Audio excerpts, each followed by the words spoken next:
চাপের মুখে কানাডার প্রধানমন্ত্রিত্ব ছাড়লেন জাস্টিন ট্রুডো। এদিকে ভয়াবহ তুষার ঝড়ের কবলে পড়ে যুক্তরাষ্ট্রের পূর্বাঞ্চলে 5 জন মারা গেছে। অন্যদিকে তিব্বতে 7.1 মাত্রার ভূমিকম্পে মৃত্যু হয়েছে অন্তত 53 জনের।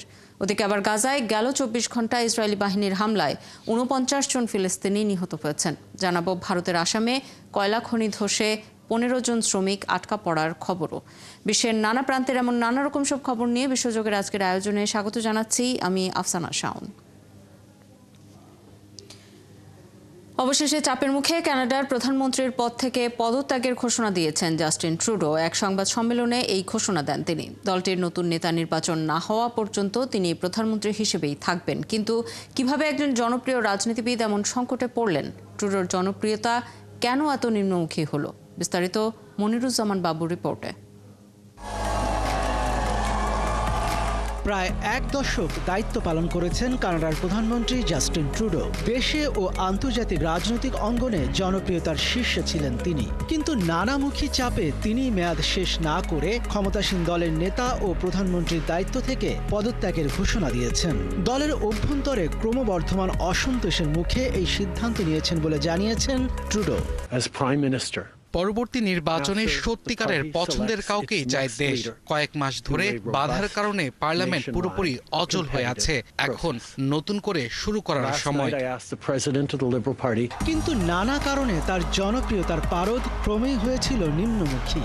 এর মাঝে অন্যতম ছিল মুদ্রাস্ফীতি।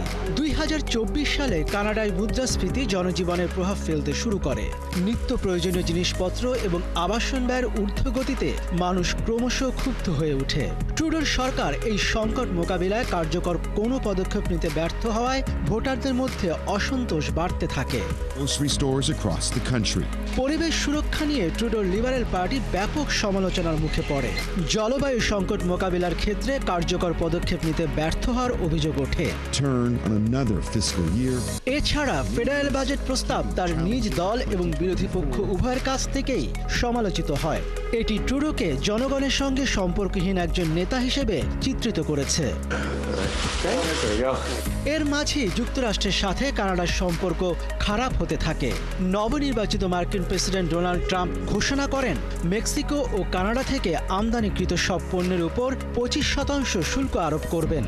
আর যুক্তরাষ্ট্রের এই সিদ্ধান্ত কানাডার অর্থনীতিতে বিপর্যয় ডেকে আনতে পারে এবং এর ফলে ট্রুডোর জনপ্রিয়তাকে আরও দুর্বল করে দেয়।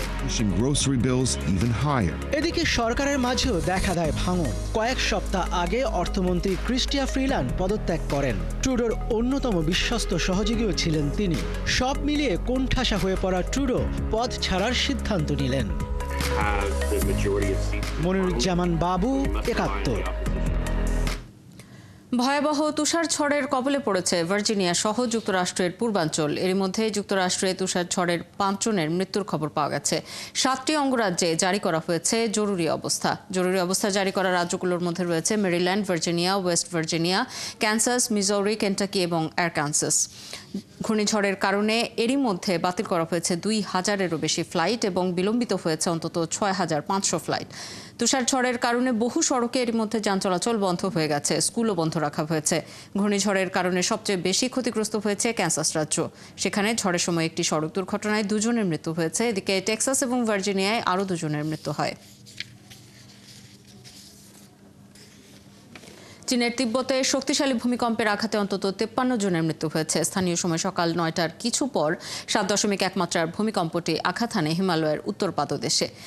শক্তিশালী এই ভূমিকম্পে প্রতিবেশী নেপাল, ভুটান এবং ভারতেও কম্পন অনুভূত হয়েছে। যুক্তরাষ্ট্রের ভূতাত্ত্বিক জরিপ সংস্থা USGS বলছে দক্ষিণের উপকেন্দ্র ছিল নেপালের লোবুশে থেকে 93.9 কিলোমিটার উত্তর পূর্বে, তিব্বতের রিকাজে থেকে 163 কিলোমিটার দক্ষিণ পশ্চিমে, ভারতের সিকিম থেকে 190.9 কিলোমিটার উত্তর পশ্চিম দিকে। ভূমিকম্পটির উৎপত্তিস্থল ছিল ভূপৃষ্ঠের 10.0 কিলোমিটার গভীরে। এদিকে শক্তিশালী ভূমিকম্পের প্রভাবে বাংলাদেশেও কম্পন অনুভূত হয়েছে। স্থানীয় সময় মঙ্গলবার সকাল 7:05 ভূমিকম্প অনুভূত হয়, তবে প্রাথমিকভাবে ক্ষয়ক্ষতির কোনো খবর পাওয়া যায়নি। পাকিস্তানের সাবেক প্রধানমন্ত্রী ইমরান খানের বিরুদ্ধে 19 কোটি পাউন্ড দুর্নীতির মামলার রায় ঘোষণা হবে 13 জানুয়ারি। স্থানীয় সময়ে সোমবার ইসলামাবাদের দুর্নীতি বিরোধী বিশেষ আদালতের একজন কর্মকর্তা এই তথ্য জানিয়েছেন। বিশেষ এই আদালতের কর্মকর্তা জানিয়েছেন, ইমরানের আইনজীবী এবং এনএবির কৌঁসুলির সাথে আলোচনা করে রায় ঘোষণার দিন ধার্য করা হয়েছে। এনএবির অভিযোগ, ইমরান খান ও তাঁর স্ত্রী বুশরা বিবি পাকিস্তানের একটি আবাসন প্রতিষ্ঠানের কাছ থেকে কোটি কোটি রুপি এবং অনেক জমি নেন। ইমরান খান ক্ষমতায় থাকাকালে যুক্তরাজ্য পাকিস্তানকে যে 5,000 কোটি রুপি ফেরত দিয়েছিল তা বৈধ করতে এসব লেনদেন হয়েছে। ইমরান খানের বিরুদ্ধে এই মামলা করেছিল দেশটির দুর্নীতি বিরোধী সংস্থা জাতীয় জবাবদিহি ব্যুরো এনএবি, যা আল কাদির ট্রাস্ট দুর্নীতি মামলা হিসেবে পরিচিত। এর আগে 2 দফায় এই মামলার রায় ঘোষণার দিন ধার্য হলেও পরে তা পেছানো হয়। পশ্চিম তীরে এক বন্দুক হামলায় 3 ইসরায়েলি নিহত এবং 8 জন আহত হয়েছে। একটি বাস ও অন্যান্য যানবাহনে এই হামলা করা হয়।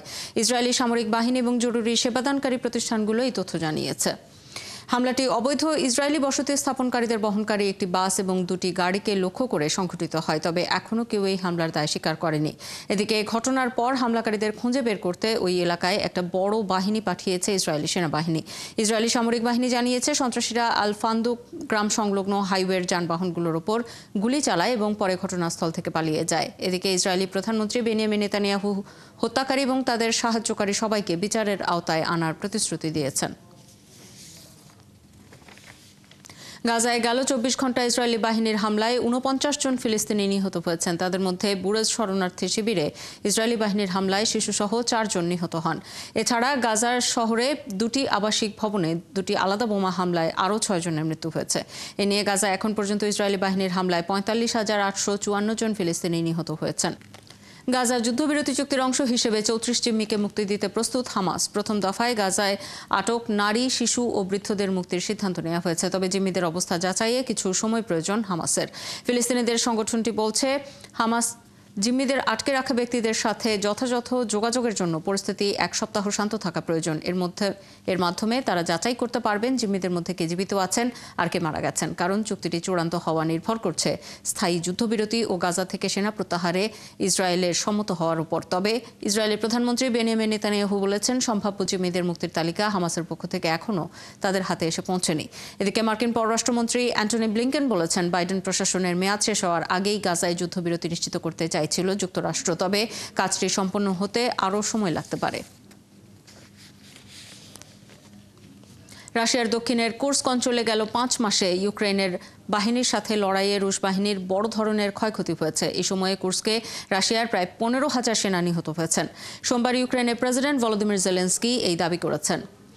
ভাষণে তিনি বলেন, কুর্স্কে অভিযান চলাকালে রাশিয়া যে পরিমাণ সেনা হারিয়েছে তার ক্ষতি অপূরণীয়। ইউক্রেন বলছে, তারা গেল রবিবার অঞ্চলটিতে নতুন আক্রমণ শুরু করেছে, তবে এ ব্যাপারে তারা বিস্তারিত কিছুই বলেনি। ইউক্রেন ও পশ্চিমাদের হিসেব অনুযায়ী রুশ বাহিনীর পাশাপাশি প্রায় 11,000 উত্তর কোরিয়ার সেনা কুর্স্ক অঞ্চলে মস্কোর হয়ে লড়াই করছে। এদিকে সোমবার রাশিয়ার প্রতিরক্ষা মন্ত্রণালয় বলেছে, ইউক্রেনের অগ্রসর হওয়ার প্রচেষ্টা বানচাল করা হয়েছে।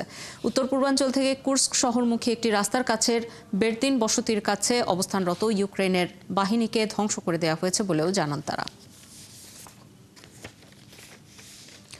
যুক্তরাষ্ট্রের প্রেসিডেন্ট নির্বাচনে রিপাবলিকান প্রার্থী ডোনাল্ড ট্রাম্পকে আনুষ্ঠানিকভাবে বিজয়ী ঘোষণা করেছে মার্কিন কংগ্রেস। স্থানীয় সময় সোমবার দেশটির পার্লামেন্ট ভবন ক্যাপিটল হিলে যুক্তরাষ্ট্রের পরবর্তী প্রেসিডেন্ট হিসেবে ট্রাম্পকে স্বীকৃতি দেন আইন প্রণেতারা। কংগ্রেসের দেয়া অনুমোদনে বলা হয়েছে, রিপাবলিকান পার্টি নির্বাচনে নিরঙ্কুশভাবে বিজয়ী হয়েছে এবং ডোনাল্ড ট্রাম্প যুক্তরাষ্ট্রের পরবর্তী প্রেসিডেন্ট হিসেবে যোগ্য। কংগ্রেসের এই স্বীকৃতির ফলে এখন ট্রাম্প এবং তার দল রিপাবলিকান পার্টি সরকার গঠনের আনুষ্ঠানিক অনুমোদন পেল। এর আগে যুক্তরাষ্ট্রের প্রেসিডেন্ট নির্বাচন অনুষ্ঠিত হয়েছে গেল বছরের 5ই নভেম্বর। এই নির্বাচনে ভূমিধস জয় পায় রিপাবলিকান দল। এদিকে এরই মধ্যে ট্রাম্পের বিজয়ের পর বাইডেন কমলা প্রশাসন শান্তিপূর্ণ ক্ষমতা হস্তান্তরের সব ধরনের ব্যবস্থা গ্রহণ করার কথা জানিয়েছেন। আগামী 20 জানুয়ারি দ্বিতীয়বারের মতো প্রেসিডেন্ট হিসেবে শপথ নেবেন ডোনাল্ড ট্রাম্প। মধ্য ভারতের ছত্তিশগড় রাজ্যে মাওবাদী বিদ্রোহীদের পেতে রাখা বোমা বিস্ফোরণে 8 জন পুলিশ ও তাদের এক গাড়ি চালক নিহত হয়েছেন। স্থানীয় পুলিশ এই তথ্য নিশ্চিত করেছে। বিজাপুর জেলায় পুলিশ সদস্যরা একটি গাড়িতে যাওয়ার সময় এই বিস্ফোরণ ঘটে। পুলিশ জানিয়েছে, মাওবাদীদের পেতে রাখা বিস্ফোরক ডিভাইসের আঘাতে পুরো গাড়িটি ধ্বংস হয়ে যায়। এতে ঘটনাস্থলেই সব আরোহীর মৃত্যু হয়। এর আগে গত শনিবার এই রাজ্যে নিরাপত্তা বাহিনীর সদস্যদের সঙ্গে মাওবাদী বিদ্রোহীদের ব্যাপক সংঘর্ষ হয়। এতে অন্তত 4 বিদ্রোহী ও পুলিশের একজন কর্মকর্তা নিহত হন। কয়েক দশক ধরে চলা মাওবাদীদের বিদ্রোহে দেশটিতে 10,000-এর বেশি মানুষ নিহত হয়েছেন। ভারতের আসাম রাজ্যে একটি কয়লা খনি ধসে আটকা পড়েছেন অন্তত 9 জন শ্রমিক। তাদের উদ্ধারে কাজ করছে সেনাবাহিনী। তবে মঙ্গলবার সকাল পর্যন্ত কাউকে উদ্ধার করা যায়নি। বার্তা সংস্থা রয়টার্সের প্রতিবেদনে বলা হয়েছে, সোমবার স্থানীয় সময় সকালে 27 জন শ্রমিক খনিতে কাজ করছিলেন। পুলিশ জানিয়েছে, খনিটি খুবই দুর্গম এলাকায় অবস্থিত এবং অতিরিক্ত বৃষ্টির পানি খনিতে ঢুকে পড়লে আটকা পড়েন শ্রমিকরা। বাকিরা বেরিয়ে আসতে পারলেও আটকা পড়ে যান 9 জন। এই ঘটনায় আসাম রাজ্যের মুখ্যমন্ত্রী হেমন্ত বিশ্ব শর্মা এক বিবৃতিতে বলেছেন, উমরাংশু এলাকায় কয়লা খনিতে শ্রমিকরা আটকা পড়েছেন, যা অত্যন্ত উদ্বেগজনক। এখনও উদ্ধার কাজ চলছে এবং রাজ্য সরকারের পক্ষ থেকে সাহায্যের জন্য সেনাবাহিনী এবং উদ্ধারকারী দল পাঠানো হয়েছে বলেও জানান তিনি।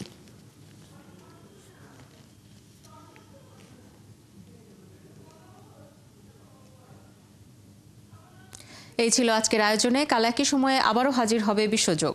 চোখ রাখুন একাত্তরের ফেসবুক পেজে এবং সাবস্ক্রাইব করুন একাত্তরের ইউটিউব চ্যানেল। একাত্তরের সাথেই থাকুন।